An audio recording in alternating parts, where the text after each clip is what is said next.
ഇടതുപക്ഷത്തെ ചില സാംസ്കാരിക പ്രമുഖരുണ്ട്. അവര് നാട്ടിൽ നടക്കുന്നതൊക്കെ കണ്ണടയ്ക്കും. എന്നിട്ട് ഈ ചിതറിത്തെറിക്കുന്ന ചില കാര്യങ്ങൾ കിട്ടുന്നതിന് വേണ്ടിയിട്ട് ഇങ്ങനെ തെരഞ്ഞെടുപ്പിലേക്ക് വന്നിട്ട് പരസ്യമായി പിന്തുണയ്ക്കാൻ ഈ ആശാ വർക്കർമാർ ഇത്രയും ദിവസം കണ്ണീരുമായി തിരുവനന്തപുരത്ത് സമരം ചെയ്തപ്പോൾ ഇവരാരും പോയില്ലല്ലോ. ഞാൻ ഇടതുപക്ഷ സഹയാത്രികനാണ്. ഈ ഗവൺമെന്റിന്റെ കീഴിലുള്ള അക്കാദമിയുടെ ചെയർമാനാണ് ശ്രീ സച്ചിദാനന്ദൻ. ഞാൻ അദ്ദേഹത്തെ തൊഴിലുകൈയോടുകൂടി നമസ്കരിക്കും. അദ്ദേഹത്തിന്റെ രാഷ്ട്രീയ നിലപാട് ഞങ്ങളുടെ രാഷ്ട്രീയ നിലപാടല്ല. പക്ഷെ അദ്ദേഹം ഒരു വ്യക്തമായ നിലപാടെടുത്തു. വ്യക്തമായ നിലപാടെടുത്തു. അദ്ദേഹത്തിന് എന്ത് രാഷ്ട്രീയമാണെങ്കിൽ ആയിക്കോട്ടെ. മല്ലിക സാരാഭായ് LDF കലാമണ്ഡലത്തിന്റെ ചാൻസലറാക്കിയതാണ്. അവരൊരു നിലപാടെടുത്തു. അവരുടെയൊക്കെ രാഷ്ട്രീയം പറയാണ്, ഞങ്ങളുടെ രാഷ്ട്രീയമല്ല. പക്ഷെ ഞങ്ങൾ അവരെ അഭിനന്ദിക്കുകയും അവരുടെ മുന്നിൽ നമസ്കാരം പറയുകയും ചെയ്യും. സാറ ടീച്ചർ എന്തൊരു സ്ട്രോങ് സ്റ്റാൻഡായിട്ട് എത്ര പേരുണ്ട്.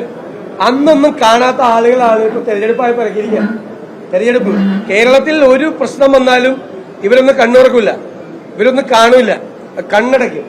LDF ഭരിക്കുമ്പോൾ അവർക്ക് എന്തെങ്കിലും കിട്ടണമെങ്കിൽ കിട്ടിക്കോട്ടെ, ഞങ്ങൾക്ക് വിരോധം.